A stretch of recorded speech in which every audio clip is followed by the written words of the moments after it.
So in this video, we are going to talk about the 5 stages of healing, from heartbroken to completely healing yourself. According to the research, the stage one is before it happened. If you can imagine the 4 legs of a table, the 4 legs of the table being physical, emotional, spiritual, and mental. What I saw everybody, including me, is we focus so heavily on physical and mental, thinking and doing, and totally neglecting the emotional and spiritual feeling and well-being. If we only have 2 legs of the table, it is so easy for the table to topple over, and that's us. Now, stage 2. This is the most scariest of all stages. It is the shock. It's trauma.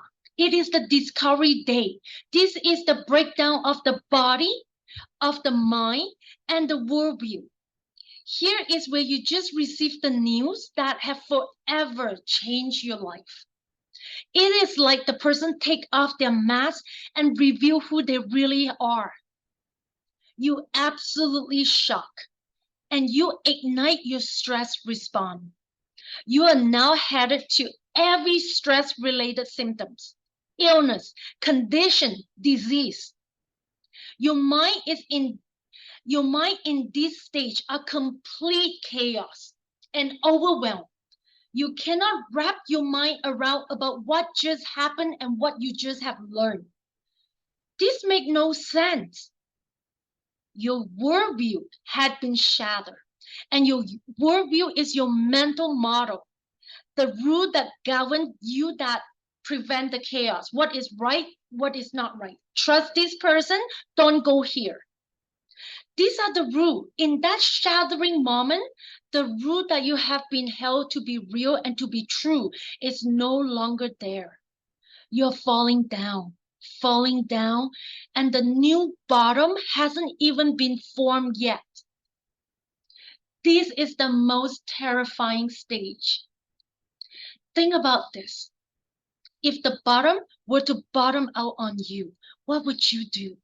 You would grab anything, anyone to stay alive, to survive. So now we come into stage 3. This is your survival instinct. This is the most practical stage. I need someone who can help me to survive. I need someone who can help me to survive, to move on in this experience. And if you cannot help me, get out of my way. Where do I go? Who do I trust? How do I feed my kids? But what I see is most people are stuck in this stage where you only look out for yourself. Once you figure out how to survive your experience, because it feels so much better than the shock and the trauma from where we just came from, we think this is good. It is good because we don't know if there's any way better to go. We don't go to stage 4 or 5. We don't even know there is stage 4 and 5. However, transformation doesn't begin until you are in stage 4. But because we don't know there's anywhere to go, we stop here. We plant our roots here in this stage. We did not know that we are not supposed to live here. 4 things will happen if you plant your roots here in this stage. The first thing is we start to get all this small self-benefit, that secondary gain. You get to be right. We get our story. We get someone to blame. We get a target for our anger. We get sympathy from everyone we tell our story to. And because now we stay here longer than what we should be, our minds start doing tricks. It will start doing things like, well, maybe you're not that good. Maybe you deserve this. Maybe this is where we should be. So we plant deeper roots into this stage. Now, because we know we are longer in here than we are supposed to be, these are the thoughts that we are thinking. Well, this is the energy we're putting out. Like energies attract like energy. So now we'll start calling circumstances, people, and relationship toward us to confirm, yep, this is where we belong. This is where you join the lame support group. This is where you sabotage your growth so you don't outgrow your betrayer, your partner, because it feels so familiar.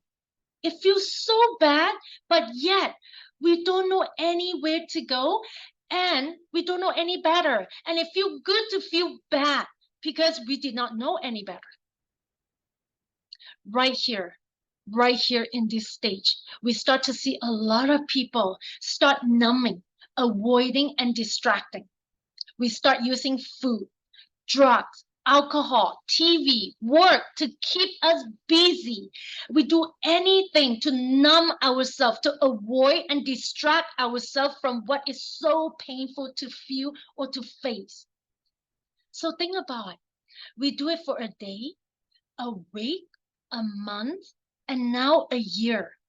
It becomes a habit, and eventually it becomes your personality.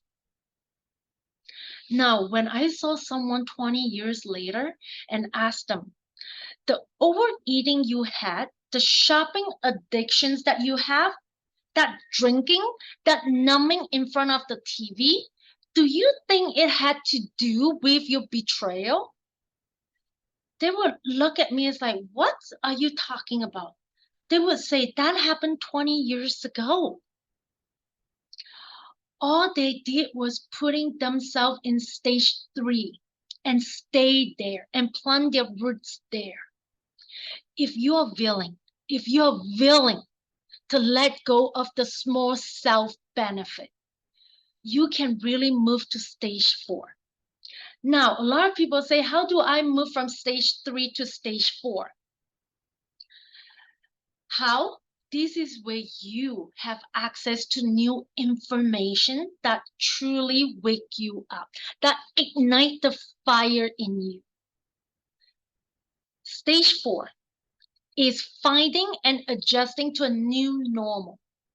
Here is where you acknowledge, I cannot undo what happened, but I can control what I do with it. Right here, right there, with that decision, you are starting to turn the stress response down. You are not healing yet, but you just stop the massive damage you have been creating in stage 2 and stage 3. Stage 4 feel like you're moving again. You're starting to start your engine again. So if you have ever moved to a new house, a new condo, a new apartment, your stuff are not there yet. It's not quite cozy yet, but you are like, okay, I think I can do this. It feels like that. Now, if you're to move, you don't take everything with you. You don't take the things that no longer serve you or the things that you don't really like or you don't use that anymore. You don't bring those things that don't represent who you are now to be in the new space. And what I found was that this is the one spot in moving from stage 3 to stage 4 where if your friends were not there for you, you don't take them with you. You just don't. If they don't rise, they don't come. They don't come. This is like those things that you no longer need and you don't bring with you to that new home, the new space.